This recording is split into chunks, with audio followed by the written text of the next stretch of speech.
Olá, meu nome é Anderson e esse aqui é o meu pitch com o tema O ensino de história a partir do quadro pandêmico. E a tagline é a percepção da história frente à vivência. Qual que é a problemática que iremos abordar aqui?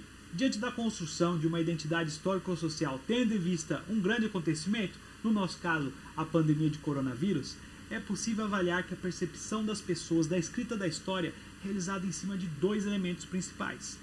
Certas categorias de pessoas são vistas como aquelas que realmente escrevem a história e que o desenvolvimento histórico é realizado apenas em cima dos grandes eventos.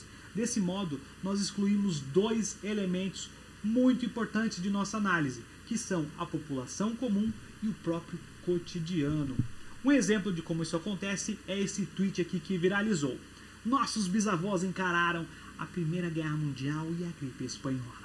Nossos avós encararam a Segunda Guerra Mundial. Nossos pais enfrentaram a Guerra Fria, a crise dos mísseis e Chernobyl. Nossa geração ainda não passou por nada parecido. Chegou a nossa vez. Então aqui a gente consegue perceber a história sendo vista como uma sucessão de grandes acontecimentos e também com a percepção das pessoas comuns sobre Chernobyl. Sei lá, uma pessoa no interior do Brasil realmente teve que encarar essa tragédia? Então, o sociólogo Ezequiel Anderegg, ele diz que apesar de apontarmos nossa compreensão de história, de modo geral, como um contexto resultante aí de grandes acontecimentos políticos, militares, entre outros, há também a construção da realidade sob as mãos das pessoas comuns. E como que isso impacta a escola? O ensino de história muitas vezes fica preso em uma categorização de análise de eventos sem apontar aquela compreensão que o Mark Bloch nos trouxe de que a história é a ciência dos homens no tempo. E a gente consegue amarrar essa frase do Mark Bloch com um poema do Bertolt Brecht. Quem construiu Tebas, a das sete portas? Nos livros vem o nome dos reis, mas foram os reis que transportaram as pedras. E a gente consegue analisar isso apontando também, por exemplo, a pirâmide de Quéops. Foi Quéops quem realmente construiu a pirâmide? Ele que estava lá cortando as pedras, ficou debaixo do sol quente, transportando essas pedras?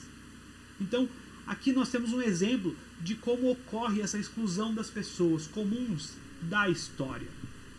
E nós temos alguns exemplos de como fazer isso, trazer isso para a sala de aula. Um exemplo óbvio é o livro O Diário de Anne Frank. Ou a gente tem jogos como The War of Mine, que existe tanto na versão digital quanto na versão em tabuleiro, ou filmes como Rambo, First Blood. Todos eles podem nos trazer aquela dimensão de como a construção da realidade histórica é feita diante das ações cotidianas de indivíduos. E o próprio ato de estarmos experienciando a realidade de um grande acontecimento histórico, a pandemia, pode nos proporcionar essa compreensão de que os eventos históricos são construção do quê? De identidades, de formulação de realidades e a percepção da reconstrução do passado por meio da análise histórica. Um exemplo disso é essa pesquisa do Datafolha, feita em 1992, perguntando às pessoas se elas prefeririam o regime democrático ou o regime ditatorial. 42% disseram preferir o regime democrático. Quando essa mesma pesquisa foi feita em 2018, 69% das pessoas disseram preferir o regime democrático. Então a gente consegue perceber aqui a influência da realidade imediata na construção da percepção do passado. E como a gente faz isso em sala de aula? A partir de uma sondagem, a gente parte da realidade do discente para fazer a construção desse conhecimento. E para fazer a construção desse conhecimento, nada melhor do que trazer o contexto da pandemia como ferramenta da construção do conhecimento histórico. Para o quê?